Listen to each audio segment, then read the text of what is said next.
mes petits amis d'Android, on a la Galaxy S26 Ultra, on a eu la grande kermesse de Samsung qui a eu lieu hier ou avant-hier. On annonçait tout plein de nouveautés et je vous dirais que plus ça va, plus ça se ressemble. Les gens étaient déçus des sorties d'iPhone en disant: «Ouais, mais il y a pas tant de choses qui ont changé». Ben, on est à peu près dans le même lieu. Puis je pense que j'en ai parlé, Fred, je sais pas si c'était avec toi, j'ai parlé de ça, mais Heu, quand on fait du design, on arrive à un moment donné où on arrive au maximum du développement d'un design en Oui, particulier. Donc, oui, je vais le répéter pour ceux qui n'ont pas suivi ça. Ça porte un nom dans le développement du design, là, je ne me rappelle pas le nom. Mais ce que ça dit, en gros, c'est que la main humaine a une grandeur moyenne maximale. Donc, la largeur d'écran des iPhones, des téléphones Android dépassera pas 6,9 pouces. Parce c'est ça. qu'au-delà, les gens l'échappent, c'est trop gros. L'épaisseur peut difficilement aller plus bas que 5 millimètres parce que ben, l'écran demande une certaine quantité d'énergie. Puis actuellement, le développement des batteries à lithium-ion sur la planète, il y a des développements de solid state qui s'en viennent, mais actuellement, Mais on est à la limite. on est à la limite. Donc, on ne peut pas aller tellement plus loin. La capacité de développement des écrans pour qu'ils consomment moins, on est à la limite. Euh, le- les processeurs, on commence à ralentir dans leur capacité de développement. On est un peu à la limite de la capacité de refroidissement des processeurs avec des chambres à gestion de vapeur, ces choses-là. Les caméras, ben, l'épaisseur vient bloquer le type de caméra que tu peux mettre. Tu ne peux pas mettre un objectif de 200, tu sais, tu as Exact. une limite. Ce qui fait qu'à un moment donné, le design et l'optimisation arrivent à un point final. Et vous avez raison de dire que ben, j'ai l'impression que c'est du pareil au même. Et c'est pour ça que les constructeurs misent sur la prochaine étape, c'est-à-dire les lunettes connectées, parce que ben, cette partie-là du développement est pas mal rendue à sa fin. Euh, Mais je te dirais que le prochain développement des appareils autonomes comme les cellulaires et compagnie, là, ça va être vraiment au niveau des fonctionnalités qu'on va aller chercher des ben, choses qui l'IA, sont extraordinaires. développer Sur le l'IA. Galaxy S26 Ultra, il y a quelque chose de phénoménal que j'ai vu cet après-midi. C'est que tu peux filmer avec ton téléphone. OK, mettons que je te filmerais là, et que je ferais ça avec mon téléphone. Ben, l'image que j'ai filmée n'aura jamais bougé. Je ferais ça comme ça et elle resterait stable. Ouais, l'ultra stabilisation. Et ça, c'est logiciel, c'est pas autre chose que ça. Mais c'est complètement phénoménal où on est rendu parce que je fais, tu sais, on va aller dans le cinéma, on va aller dans des caméras professionnelles. Des caméras professionnelles qui font ça, ça existe. Sauf que c'est tout l'intérieur qui va tourner pour se stabiliser. Là, c'est carrément une stabilisation logicielle qui va faire en sorte que le téléphone va analyser l'image Puis il et va se va la dire, garder à la ouais, verticale. elle devrait être drette, puis j'en ai rien à foutre que tu tournes. C'est ça. Et ça, c'est complètement siphonné parce que au niveau de la capacité processeur et logiciel, on est complètement sur un autre pas. Puis Ben, je pense que c'est c'est là qu'on peut avoir de... les derniers, comme tu dis, c'est les derniers espaces qui restent à développer, la capacité de Oui, l'IA, ces choses-là.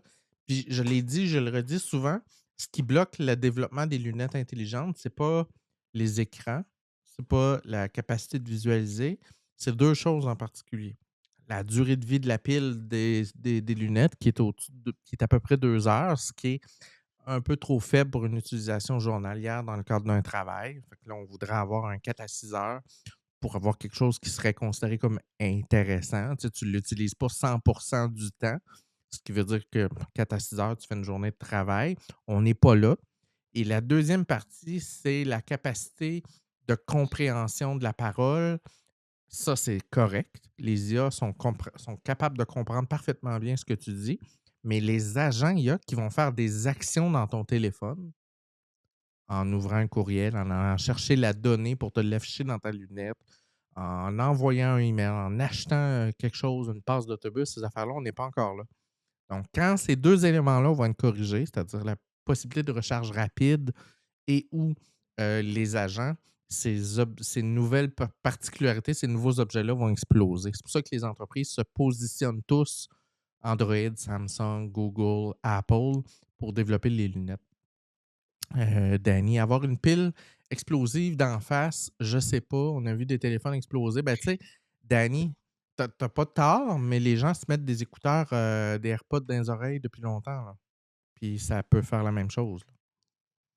Oui, puis je vais te dire, j'ai beaucoup plus de facilité à enlever une paire de lunettes qui fait un drôle de bruit que de ramasser un écouteur qui est rentré dans les oreilles. Ouais. Et pour ceux qui vont avoir un petit résumé, là, ben, il va être évidemment disponible en 3 versions, le S26, le S26 Plus, le S26 Ultra. Ils vont tous avoir 120 Hz de rafraîchissement. Il va avoir le Gorilla Armor 2, Armor Z, donc c'est la dernière génération de protection de la vitre. Va être disponible en 3 coloris, violet, cobalt, bleu ciel puis argent ombré. Et pour ceux qui se posaient des questions, les 2 premiers modèles, le S26 et le S26 Ultra, c'est les mêmes caméras que les modèles précédents. Donc, il n'y a aucun ajout au niveau des caméras, aucune particularité spéciale. Par contre, le S26 Ultra va se retrouver avec un capteur 200 mégapixels avec une ouverture d'un quart, puis un téléobjectif 50 mégapixels avec un zoom optique de 50, capacité de filmer à 8K. Ça, je trouve ça un peu particulier. Là, il y a 2 visions. 8K, c'est le fun de filmer ça parce que dans ton téléphone, l'image va être plus claire. Mais si tu n'as pas de TV 8K, tu ne peux pas le regarder. Ben, tu vas le regarder, mais Ouais. en moins bonne Mais il y a des résolution. gens qui travaillent dans le montage vidéo qui vont me répondre ceci. Si tu filmes une image Tu en peux 8K, zoomer. tu peux la zoomer puis elle va être en 4K. Et tu peux Exact. encore zoomer puis elle va être en HD. 1080p. Effectivement. Donc là, ça fait une particularité, mais tu as du 30p. Fait que tu peux pas aller tellement dans le ralenti. Pour ce qui est Mais des si tu t'en batteries. vas dans, Ouais, si vas-y, tu t'en vas-y. vas dans le 1080p, j'imagine que Ouais, les ben là, il taux doit avoir du d'image seconde doivent être 240. phénoménales, là. Ouais, ouais, ouais. Ouais. Tu dois avoir du 240, ainsi de suite. Pour les batteries, les 2 premiers modèles ont une charge rapide de 25 watts, 45 watts. Le nouveau modèle peut faire une charge rapide filaire seulement jusqu'à 60 watts. Et là, il y a Face ID évidemment dedans, la 5G, le Bluetooth 5.4, le Wi-Fi 7 et le dernier modèle, le Ultra, va avoir la capacité de 16 gigas. Et pour l'Amérique du Nord, on va avoir évidemment la puce Qualcomm, la dernière génération, là. Je pense que c'est Qualcomm OK. X, Snapdragon Oui. X 8 Elite Gen 5. Puis pour les autres, c'est des Exynos, comme on est habitué d'avoir au niveau de Samsung. Il va être en vente là, dans quelques jours. Je n'ai pas encore le prix, je n'ai pas cherché, mais ça doit tourner dans les 1000, 1700, 1800 pour le modèle le plus cher, là, si ce n'est pas 2100 qui sont les prix. Puis évidemment, le modèle Ultra, il vient avec un stylet. Ben, les 3 modèles peuvent avoir un stylet, mais tu peux l'utiliser. Donc, c'est ça. C'est un beau modèle. Vous allez pouvoir l'utiliser aussi avec la nouvelle version de comment il appelle ça? One UI? One UI 8.5, la Oui. nouvelle interface graphique de Samsung qui promet des nouveautés. Donc, ça va être à creuser un peu plus. Je n'ai pas encore regardé énormément les vidéos hands-on. Il y a quelques grands influenceurs mondiaux qui ont joué avec, mais comme dans tous les moments où ils jouent avec, ces gens, ils ont 15 minutes pour prendre des photos, puis fait qu'il n'y a pas eu de deep dive, comme on dit en anglais, sur le modèle. Donc, ça reste à voir. Alors, c'était pour le Samsung. Tu te rappelles l'histoire de Discord de Fred pour la vérification d'âge? Oui, oui, tout à fait, avec la connerie monumentale. Ils se sont excusés, puis ouais, finalement, on va refaire nos devoirs. C'est une surprise! On va revenir dans la deuxième moitié de 2026 avec une nouvelle façon. Ça marche pas, on s'excuse, on recommence à zéro. C'est-tu moi où il y a de plus en plus, avant, quand on sortait des choses, on avait étudié des mois et des mois avant d'arriver avec un projet, puis on le présentait, puis il était solide. À cette heure, on a de plus en plus de sorry, on s'est trompé, on recommence. On présente des projets pas attachés, puis après ça, ben, on laisse les autres se planter avec. Pas mal ça. C'est pas mal ça.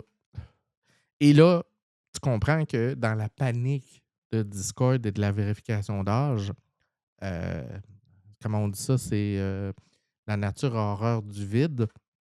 Alors, tu as un programme, une application, open source qui s'appelle Stoat, qui, reprend un Discord qui est en open source, qui a une belle communauté, qui est entièrement gratuit.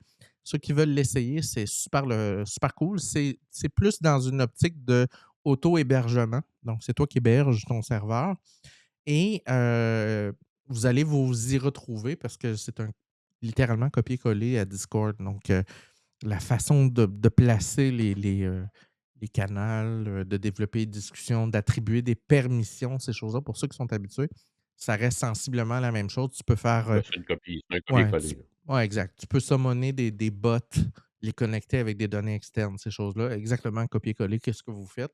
Donc, si jamais ça vous intéresse, rappelez-vous, tout ce dont on parle est déjà sur notre site web, Effectivement, geekzotejc.com. Allez-y. courez-y. Et nos chroniques que vous voyez passer. Si pour une raison ou une autre, le code QR vous fait peur parce que vous avez peur de quishing,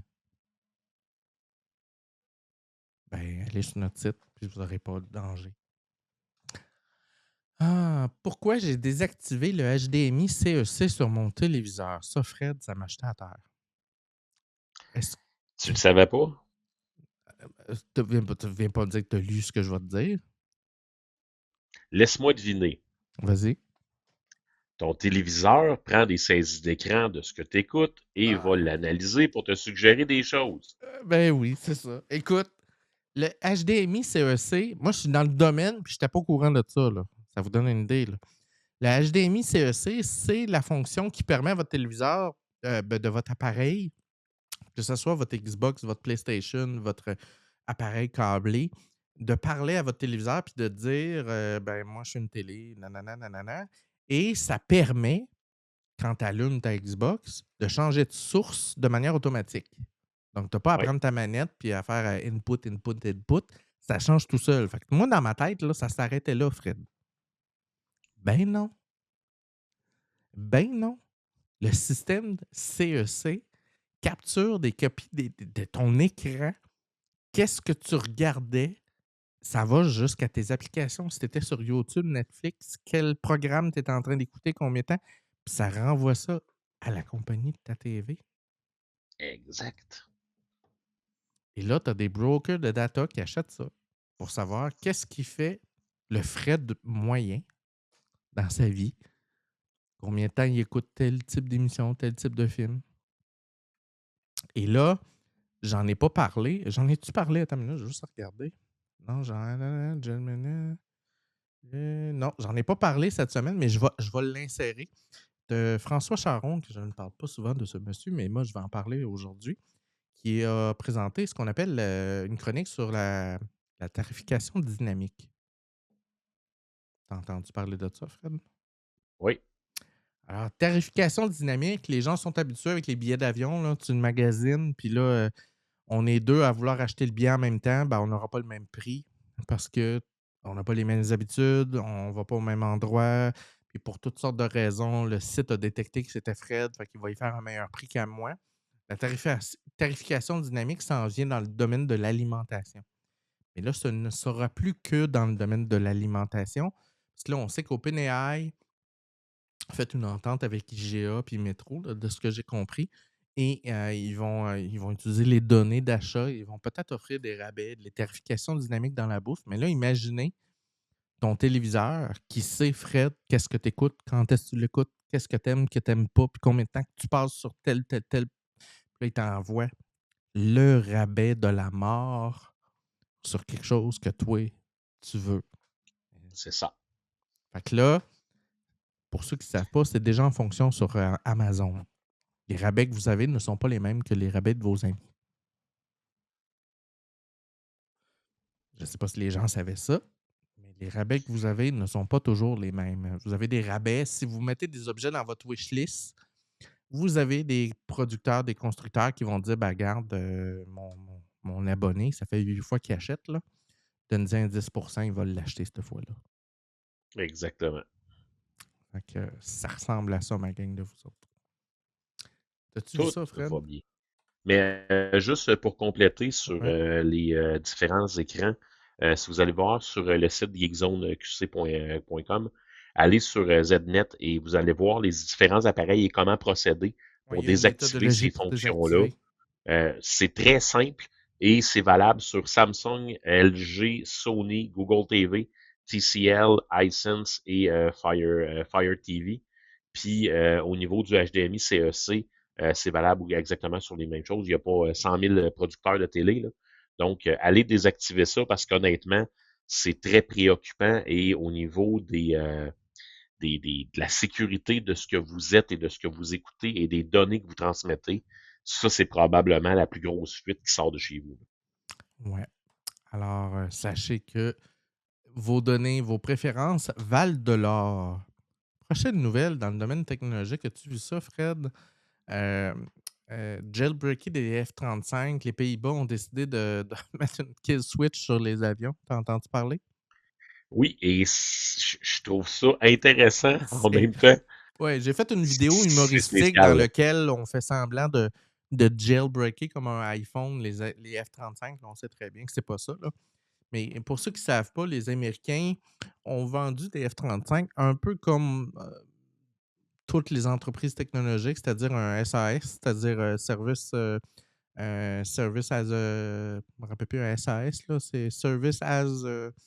Danny va me sortir la signification. Oui, il va le faire. Mais en gros, Mais c'est bref, c'est un que. service cloud.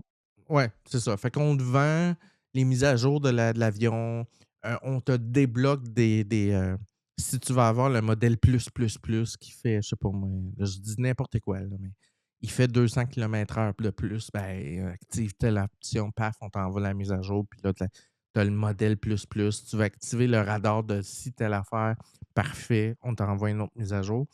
Et par le fait même, les F-35 sont contrôlables par les Américains. Et d'ailleurs, Donald Trump a menacé plusieurs fois le Canada en disant si vous faites suer, on va vous empêcher d'utiliser vos F-35. Donc, ils ont la capacité de clouer au sol les F-35 et à 35 milliards pièces.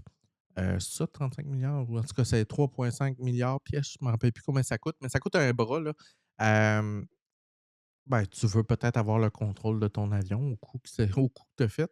C'est ça. Fait que les Pays-Bas ont dit on va le jailbreaker. Là, je ne sais pas ce qui va se passer.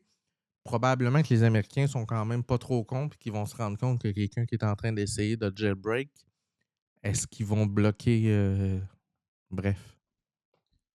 Je le sais pas, mais Mais c'est à suivre. quand c'est créé par un être humain, ça se craque par un être humain. Ah oui, ben t'enlèves l'ordi puis t'en mets un autre là, quand tu as réussi à le démonter et à comprendre comment il marche. La prochaine nouvelle, ça nous vient de les numériques, Facebook Messenger. Fini, Fred. On a eu la première étape de on enlève l'application Facebook Messenger des ordinateurs, donc PC, le ouais. PC, Apple, nanana. Et là, Meta est allé une coche plus loin. Il restait l'adresse messenger.com dans laquelle tu pouvais aller dans ton navigateur. Ben ça, ça va être décommissionné aussi. Ce qui veut dire que là, vous n'aurez plus le choix de rentrer dans le site Facebook. Et là, vous vous demandez, mais pour que de qu'est-ce que Facebook fait ça? Fred, je te laisse aller avec ta théorie. Pour vendre plus de pubs et vous ramasser dans le même univers que Meta tout le temps. Oui, Donc, à part l'application Messenger que vous avez dans votre téléphone, si vous êtes sur un ordinateur, il sera impossible de d'ouvrir séparer. un Messenger sans voir de publicité. Oui, Ben, parce c'est pas qu'avant, merveilleux? il y a des gens qui avaient des comptes Messenger sans avoir de Facebook. Ça sera plus possible. Exact. L'app mobile reste, oui, Danny, l'app mobile va Oui, rester, là. oubliez le reste. Ça, c'est correct. Mais la partie PC, ça va être essentiellement accessible que par le navigateur, donc puis directement dans le Facebook. Donc, comme Fred dit, tu ne pourras pas t'immuniser contre le doom scrolling parce que ben, tu as ouvert ton Facebook pour aller dans Messenger, puis là, tu vois une petite vidéo de chat.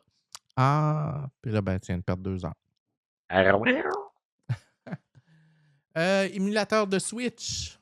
On apprenait que la fête est finie. Nintendo a envoyé des avertissements GitHub de retirer tous les endroits où il y avait des émulateurs. Cette fois-ci, ils sont allés avec une règle un peu plus obscure de la loi sur le, le décryptage des codecs, donc des clés d'encryption des jeux, en disant que ben, vous n'avez pas le droit de décoder des jeux qui sont déjà. Tu sais, l'émulateur est légal, mais le matériel qui sert à décoder les jeux ne l'est pas, donc on vous exige de. Et là, ben, évidemment, dans l'article, on dit que ben, c'est peut-être un peu con parce qu'en disant vous n'avez plus le droit d'être sur GitHub, qu'est-ce qu'ils vont faire? Allez ailleurs! Fait que là, tu vas te retrouver sur des émulateurs, sur des sites un peu plus douteux. Et ils vont continuer d'exister, évidemment. Ils vont pas s'en aller. Les gens vont continuer à télécharger des émulateurs. C'est peut-être pas Est-ce la que tu te meilleure rappelles technique. pourquoi Pirate Bay a été créé? Non, je me rappelle pas. Je te laisse aller avec Parce l'histoire. qu'on avait interdit certaines choses sur des serveurs qui étaient américains, qui étaient en Europe, qui étaient un peu partout. Et on a créé Pirate Bay qui était sur des serveurs où personne ne pouvait aller. Et c'est comme ça que c'est né. Donc, quand il y a une interdiction, ben ça vire toujours au bordel au niveau du web parce que tu vas te ramasser. Tu sais, Pirate Bay, on a dit qu'il était fermé. Je vais pas être plate, là. Je pense qu'il y en a 72 000 des sites miroirs de Ouais, ouais, Pirate c'est Bay ça. actuellement. Ça n'a pas arrêté de vivre, là. Non, ça s'arrête pas de vivre. Puis, tu sais, des sortir de GitHub, tout ce que ça fait, c'est compliquer la vie du monde pendant 1 mois, 2 mois. Puis, on va retrouver tout ça sur des torrents. On va retrouver tout ça sur différentes plateformes euh, qui sont incontournables. Tu sais, c'est comme, je vais te donner un exemple. La Corée du Nord, tu n'as pas le droit d'avoir Netflix, là. Ben non, Mais il y a un marché de clés USB puis de toutes sortes d'autres méthodes pour avoir les séries pareilles, là. c'est ça. Fait que, à un moment donné, il faut réaliser que c'est ça. Canada Goose confirme qu'il y a eu une fuite de données d'environ 600 000 clients. Et là, ils disent que ils n'ont pas trouvé l'origine de la fuite dans le sens qu'eux ne croient pas que c'est une base de données qui a été compromise parce que les données qui ont été trouvées sur le dark web, ça semble coïncider avec des données d'anciens clients. Donc, ça daterait. Là. Ils se demandent est-ce que c'est un OK. employé qui a fuité des données, ces choses-là.